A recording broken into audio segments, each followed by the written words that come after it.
Frankenstein, the strange tale of the man who made a monster, adapted for children. Long ago, on a stormy night in a faraway city, there lived a young scientist named Victor Frankenstein. Victor was brilliant, curious, and a little reckless. He wasn't satisfied with ordinary science. He wanted to solve the greatest mystery of all, the secret of life itself. "I will find a way to bring life where there is none," Victor told himself. "I will do what no one has ever dared." And so, in a lonely attic laboratory filled with bubbling glass jars and crackling wires, Victor worked day and night. He studied lightning, bones, muscles, everything that made living things live. He collected pieces from the dead, believing he could stitch them together and spark them back into life. "It will be beautiful," he whispered one night as thunder rolled overhead. "A new creation, stronger, wiser, better than humankind." But when at last his creation lay before him on the table, stitched and shaped into the form of a man, Victor hesitated. The body was enormous, taller than any person, broad as a door, with great hands and a face he had tried to make kind. But it looked strange and terrible. Still, Victor raised his hands toward the metal rods above the table. "Now," he said, "come alive." Lightning split the sky. Electricity danced through wires, hissed through the air, and the creature's hand twitched. Then its eyes opened. They were pale, watery eyes, wide with confusion and hunger for life. The creature took a rattling breath and sat upright with a gasp. Victor stumbled backward. Oh no! What have I done?" The creature tried to speak, but only a growl came out. It reached toward Victor, trembling like a newborn child. But Victor screamed and fled. He ran from the room, down the stairs, into the rain-soaked streets. He did not look back. "I have made a monster," he whispered in terror. Days passed, then weeks. Victor grew sick with worry and guilt, but the creature, his creature, had vanished.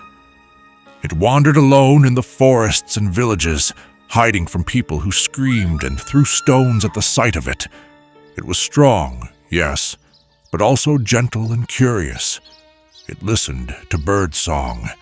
It watched families through cottage windows and longed to speak to them.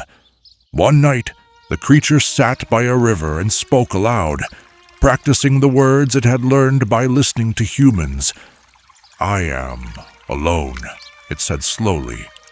"I am hated." And for the first time, the creature wept.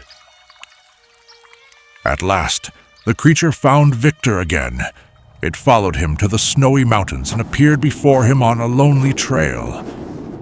"Do not run, Victor," it said, speaking clearly now. "I will not harm you." Victor's heart pounded. You speak." "I do. And I suffer," the creature said. "I did not ask to be born, yet all who see me hate me. Even you, my creator, abandoned me." Victor felt shame burn in his chest. "I was afraid," he admitted. "You must make it right," the creature said. "Give me a companion, someone like me. If I am not so alone, I will leave humanity in peace." Victor stared at the towering figure. "And if I refuse?"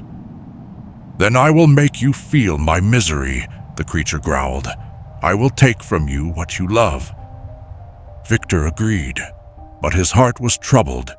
He began to build a second creature, but he feared what might happen if two such beings roamed the world. Would they bring peace or destruction? One night, in a fit of fear, Victor destroyed the half-made companion. "No!" the creature roared. "You have doomed us both!" And with that, it vanished into the darkness, full of rage and heartbreak. The months that followed were terrible. True to its word, the creature struck back. and Victor lost those dearest to him. It was not out of evil, but out of sorrow. The creature believed if it could not have happiness, neither should Victor. Driven by grief and vengeance, Victor chased the creature across mountains, forests, and frozen seas. At last, deep in the icy north, Victor collapsed from exhaustion.